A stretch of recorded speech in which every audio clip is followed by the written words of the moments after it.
ಎಲ್ರಿಗೂ ನಮಸ್ಕಾರ. Welcome to RPSL family. ನಾನಿವತ್ತು ವಿಶೇಷವಾಗಿ ನಿಮಗೆ ಸೆಣಬೆ ಹೂವಿನ ಬಸ್ಸಾರು ತುಂಬಾ ರುಚಿಯಾಗಿರುತ್ತೆ. ಇದು ಹಳ್ಳಿ ಕಡೆಯಲ್ಲಿ ಸಿಗುತ್ತೆ. ನಾನು ಊರಿಗೆ ಬಂದಿದ್ದೆ. ಇದು ಹೊಲದಲ್ಲಿ ಸಿಗುವಂಥ ಹೂವು. ಇದನ್ನು ನಾವು ಮನೆಗೆ ಕಿತ್ಕೊಂಡ್ಬಂದಿದ್ವಿ. ಇದನ್ನು ಬಸ್ಸಾರು ಕೂಡ ಮಾಡ್ತಾಯಿದ್ದೀನಿ. ತುಂಬಾ ರುಚಿಯಾಗಿರುತ್ತೆ. ಒಂದೆರಡು ಹಿಡಿಯಷ್ಟು ಅಲಸಂದೆ ಒಂದೆರಡು ಹಿಡಿಯಷ್ಟು ಮೊಳಕೆ ಕಟ್ಟಿದ್ದು ಹುಳ್ಳಿಕಾಳು, ಹಾಗೆ 1.5 ಹಿಡಿಯಷ್ಟು ತೊಗರಿಬೇಳೆ,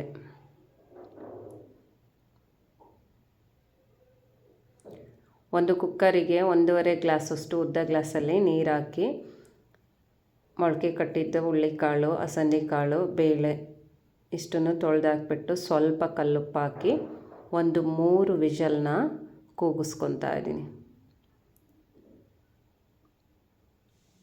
ಇದು ಹಳ್ಳಿ ಕಡೆಯಲ್ಲಿ ತುಂಬಾ ಅಪರೂಪ ಅಂತಲೇ ಹೇಳ್ಬೋದು. ಆವಾಗೆಲ್ಲ ತುಂಬಾ ಸಿಗುವಂಥದ್ದು. ಇತ್ತೀಚಿನ ದಿನಗಳಲ್ಲಿ ಕಡಿಮೆ ಆಗಿದೆ. ರುಚಿ ಮಾತ್ರ ತುಂಬಾ ಚೆನ್ನಾಗಿರುತ್ತೆ. ಒಂದು ಬಟ್ಲಲ್ಲಿ ಹಾಕಿಟ್ಕೊಂಡಿದ್ದೀನಿ ತೊಳೆದ್ಬಿಟ್ಟು ಹೂವನ್ನು. ಕುಕ್ಕರಲ್ಲಿ ಕೂಗಿಸಿರೋಂಥ ಬೇಳೆ ಕಾಳೆಲ್ಲ ಬೆಂದಿದೆ. 3 ಗ್ಲಾಸಷ್ಟು ನೀರು ಹಾಕಿ ಉದ್ದ ಗ್ಲಾಸಲ್ಲಿ ಹೂವನ್ನು ಹಾಕ್ತಾಯಿದ್ದೀನಿ. ಇದಕ್ಕೆ ಸ್ವಲ್ಪ ಕಲ್ಲುಪ್ಪು ಹಾಕ್ತಾಯಿದ್ದೀನಿ ಕೈ ಅಳತೆಯಲ್ಲೇ.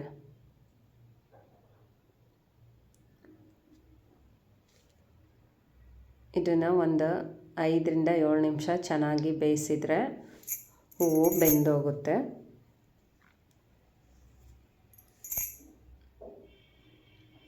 ನೋಡಿ, ಚೆನ್ನಾಗಿ ಕುದಿ ಬೆಂದಿದೆ. ಇದಾದಮೇಲೆ ನಾನು ಕುಕ್ಕರಲ್ಲಿ ಕೂಗಿಸಿರೋಂಥ ಬೇಳೆನ ಮಿಕ್ಸ್ ಮಾಡ್ಕೊಂಡು 1-2-3 ನಿಮಿಷ ಚೆನ್ನಾಗಿ ಕುದಿಸ್ತಾ ಇದ್ದೀನಿ.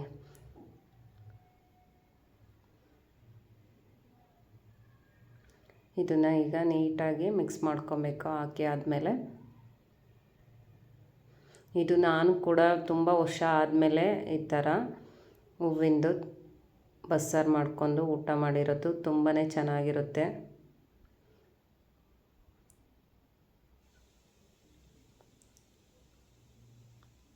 ಇದಾದಮೇಲೆ ನಾನಿಲ್ಲಿ ಒಂದು ಕಡೆ ಕಾಳು ಸಪ್ರೇಟು, ಒಂದು ಕಡೆ ರಸನ ಬಸ್ದಿಟ್ಕೊಂಡಿದ್ದೀನಿ. ನೋಡಿ, ಒಂದು ತಟ್ಟೆಗೆ ಹಾಕಿ ಹೂವು ಮತ್ತು ಕಾಳನ್ನ ಇಟ್ಕೊಂಡಿದ್ದೀನಿ. ಇನ್ನೊಂದು ಕಡೆ ರಸನ ಸಪ್ರೇಟ್ ಮಾಡಿ ಬಸ್ದಿಟ್ಕೊಂಡಿದ್ದೀನಿ. 1 ಸೌಟಷ್ಟು ಹೂವು ಮತ್ತು ಕಾಳು ಬೇಯಿಸಿರೋದು, 15ರಿಂದ 20 ಹಸಿಮೆಣ್ಸಿಕಾಯಿ. ಇದು ಖಾರ ಇಲ್ಲ, ಅದಕ್ಕೋಸ್ಕರ 1 ಟೇಬಲ್ ಸ್ಪೂನು ಜೀರಿಗೆ, 1 ಈರುಳ್ಳಿ ದೊಡ್ಡದು ಫ್ರೈ ಮಾಡ್ಕೊಂಡಿದ್ದೀನಿ. ಹಾಗೆ 2 ಮೀಡಿಯಮ್ದು ಬೆಳ್ಳುಳ್ಳಿ ಫ್ರೈ ಮಾಡ್ಕೊಂಡಿದ್ದೀನಿ. ಸ್ವಲ್ಪ ಕೊತ್ತಂಬರಿ ಸೊಪ್ಪು, ಒಂದು ಅರ್ಧ ಬಟ್ಲಷ್ಟು ತೆಂಗಿನಕಾಯಿ ತುರಿ, ಸ್ವಲ್ಪ ಹುಣಸೆಹಣ್ಣು, 2 ಹುಳಿ ಟೊಮೊಟೊನ ಫ್ರೈ ಮಾಡಿ ಹಾಕ್ತಾಯಿದ್ದೀನಿ. ಇದನ್ನು ನಾನು ರುಬ್ಕೊಂಡು ಒಂದು ಬಟ್ಲಿಗೆ ಹಾಕಿಟ್ಕೊತಾ ಇದ್ದೀನಿ. ಇದಕ್ಕೀಗ ಒಗ್ಗರಣೆ ಕೊಡ್ತಾಯಿದ್ದೀನಿ.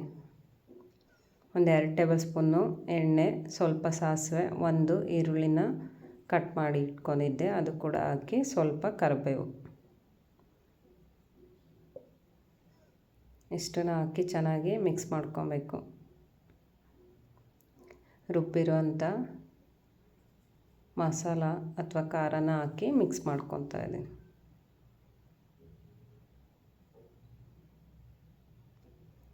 ಇದು 1-2 ನಿಮಿಷ ಚೆನ್ನಾಗಿ ಕುದಿಬೇಕು. ಅದಾದಮೇಲೆ ಬಸ್ತಿರೋಂಥ ರಸನ ಹಾಕಿ ಮಿಕ್ಸ್ ಮಾಡ್ಕೊತಾ ಇದ್ದೀನಿ.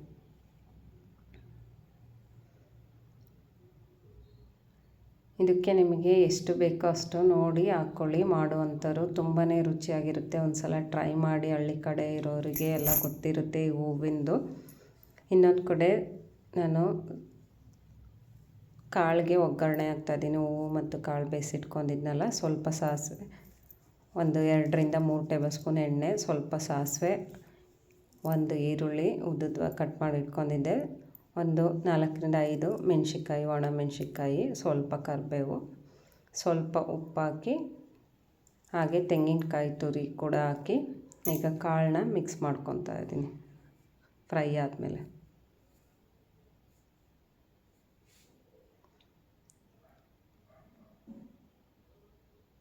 ಇದೀಗ ಕಾಳು ಹಾಕ್ಕೊಂಡು ಚೆನ್ನಾಗಿ ಮಿಕ್ಸ್ ಮಾಡ್ಕೊಂಡ್ರೆ